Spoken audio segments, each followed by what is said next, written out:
Bonjour. Bonjour. Nous nous rencontrons aujourd'hui dans le cadre de l'exposition que vous allez faire à Lormont en compagnie de Bérénice Constant.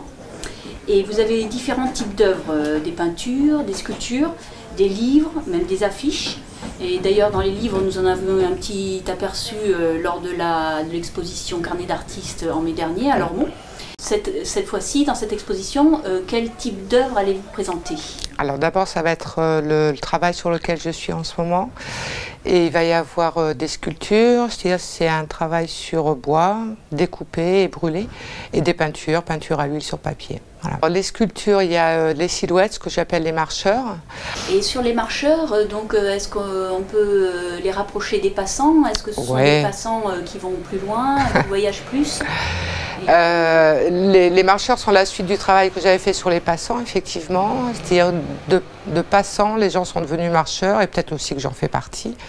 C'est effectivement, c'est plus du coup, plus sur la déambulation, sur le fait de se diriger tous ensemble à un même endroit, tous vers l'attrait de la mer, etc. Donc voilà, mais c'est la suite des passants, c'est les marcheurs, c'est beaucoup plus... je ne suis plus à l'extérieur à regarder les passants, mais je fais partie des marcheurs aussi. Moi aussi, je vais à la mer, en fait. Chaque marcheur, effectivement, est différent. Il n'y en a pas deux pareils. Soit je les brûle de certaines façons, en pensant à une histoire qui peuvent peut-être se raconter. Soit ils peuvent être aussi recouverts de peinture, de symboles très simples qui correspondent à l'idée de la mer. Mais effectivement, c'est les histoires que je m'invente par rapport à eux, par rapport à ce qu'ils peuvent être. Ce n'est pas des silhouettes anonymes, hein, elles ont toutes quelque chose de particulier. J'essaye de les penser toutes avec quelque chose qu'ils portent en eux de différent, en fait. Je crois que c'est ça. Donc voilà, donc effectivement ils sont tous différents. C'est moi qui, alors soit je me projette dedans, soit je m'invente leurs histoires, ça je sais pas trop, mais en tous les cas à chaque fois que j'en ai un entre les mains en train d'être fait, c'est une histoire différente effectivement que leur allure me donne, voilà, me fait inventer. J'ai une scie à chantourner qui est une de mes machines préférées. Oui, donc je les découpe à la scie. Et puis après je les ponce, après c'est tout le travail, soit je les brûle, soit je les peins, soit je fais les deux, soit voilà. Mais c'est un petit travail manuel, on va dire. Voilà. La machine à chantourner, c'est presque la machine à chantonner aussi, je pensais. Ouais. Vous réalisez des mots, des phrases aussi avec. Oui, oui. Alors, bon, les mots dans mon travail sont arrivés à partir du moment où j'ai fait les petits livres, qui ne seront pas présentés là dans l'expo, mais je fais la micro-édition.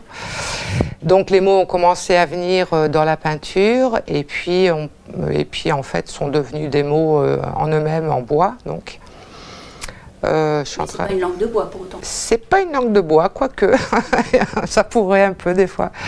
Enfin voilà, c'est pareil, c'est soit des mots que j'ai entendus dans des conversations de gens, soit juste des petits mots qui évoquent des sensations ou des émotions, ou des choses comme ça. C'est toujours des trucs un petit peu simples, ce que je fais en fait.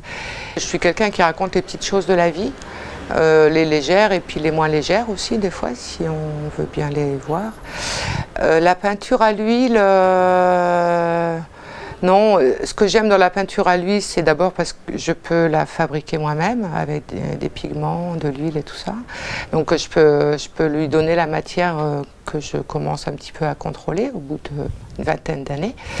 Et ça, c'est le plaisir manuel, hein, exactement comme quand je découpe mes personnages. Il y a un gros travail manuel qui me plaît beaucoup, moi, dans ce que je fais. La transparence, ça, la matière, bah, c'est le plaisir de la peinture à l'huile. Hein, c'est-à-dire on peut la travailler, y revenir, l'enlever, en remettre, tout ça. Donc c'est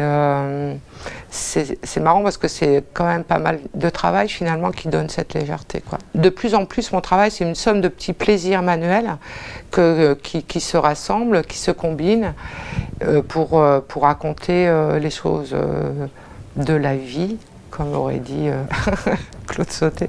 Sur les peintures donc, qui présentent la plage, je me souviens plus. On va à la mer. On va à la mer, voilà. C'est constitué comme une série ou enfin il y a un ordre. il peut y avoir un récit qui arrive Ah bah le récit se fait, oui, alors, de toute façon je travaille toujours par série, donc en ce moment c'est la série On va à la mer. Et le récit se fait, oui, effectivement, par la succession. Bon, par exemple, je vais présenter des petites peintures qui font 30-30, je crois. Et le récit se fait dans la juxtaposition de ces petites peintures qui représentent les personnages. Donc ça raconte évidemment une histoire, quoi. L'ensemble peut raconter un récit et pris un par un, c'est l'histoire de la personne. En fait. Reprendre le sujet de la mer, ça fait vraiment plusieurs années que je voulais faire un travail sur la mer. Et c'est vraiment un sujet assez casse-gueule parce que très vite on peut faire des marines, on peut faire l'horizon, les bateaux, tout ça. Non. Donc j'arrivais pas trop à savoir comment amorcer ça. Et en fait, je crois que finalement, tout simplement, je suis partie du plaisir que j'ai d'aller à la mer en été, d'arriver sur la plage. Enfin bon, tout ça c'est... de parler de ça, quoi, qui est quelque chose de très important pour moi et qui peut être aussi où les gens peuvent se retrouver, etc. Donc tout est très simplifié, c'est le plaisir de la mer, qu'elle soit toujours là, tout le temps, on revient en été, elle est toujours là, c'est un truc incroyable.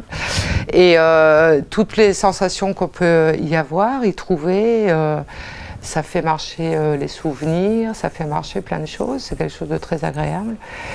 Et donc, c'est des choses extrêmement simples, et donc la mer c'est jaune et bleu, quoi. Et donc je suis partie du jaune et bleu, peut-être que ça va m'amener après sur autre chose. Là pour l'instant, moi je trouve que ça fait une bonne année que j'ai commencé, donc j'en suis vraiment au tout début. Donc pour l'instant c'est jaune et bleu, on verra, on va voir si ça évolue, si ça avance, où ça ira, je ne sais pas. Avec les saisons peut-être? Avec les saisons, parce que j'aime bien y aller aussi en hiver, c'est vrai, c'est autre chose. Oui, ça peut changer, mais c'est vrai que je suis partie de choses extrêmement simples. Il y a une silhouette d'un petit bateau, il y a la ligne d'horizon, il y a le bleu et le jaune. Voilà, ça c'est on va à la mer, on est en été, c'est l'été, après on verra, quoi. Alors maintenant il y a la géographie qui intervient, ce qui est super nouveau pour moi, parce que je suis absolument nulle en géographie, je ne sais jamais où je suis, et le fait de faire ce travail sur les cartes, il y a aussi un travail sur où je suis, quoi, où je suis, où j'habite, où je vais, quelles sont les autres mers que celles où j'ai l'habitude d'aller, etc. Enfin, voilà. En fait, ça c'est venu à la suite d'une résidence que j'ai fait l'année dernière en banlieue parisienne, où j'avais fait un travail avec les gens de la ville qui s'appelle Saint-Gratien, et c'était un travail sur la thématique de j'habite ici. Donc je leur demandais de me raconter pourquoi ils étaient là, comment ils étaient arrivés là, etc. Et du coup, donc comme je suis quelqu'un qui, par rapport à l'espace et à savoir où je suis, je ne sais jamais très bien où je suis, j'avais fait un plan de la ville de là-bas et un plan de Bordeaux pour réussir à situer tout ça. Et je crois que le travail sur carte est parti de là-dessus, de me dire, mais moi-même, je suis où, quoi. Donc j'ai commencé à regarder mes vieilles cartes de géographie, à découvrir plein de trucs, c'est super intéressant. Et voilà, et comme j'avais commencé en même temps le travail sur la mer, bon ben, en fait c'est que ça, quoi, mon histoire depuis longtemps. C'est tout des choses qui à un moment se regroupent, se recollent. Donc évidemment est venue l'envie de prendre les pays, mais les bords de pays. Voilà. Et là, ce que je vais présenter, c'est vraiment, j'en suis vraiment à ce moment-là de ce travail, de cette série. Les côtes qui sont bordées de mer. Les côtes qui sont bordées de mer, ouais. Et du coup, les derniers personnages que j'ai faits, c'est juste le bord c'est juste le trait en fait du personnage, il n'y a plus rien dedans. Donc je pense que tout ça, ça va se rejoindre, mais je ne sais pas trop comment encore. Je n'aime pas plasticienne, je fais plastique, quoi.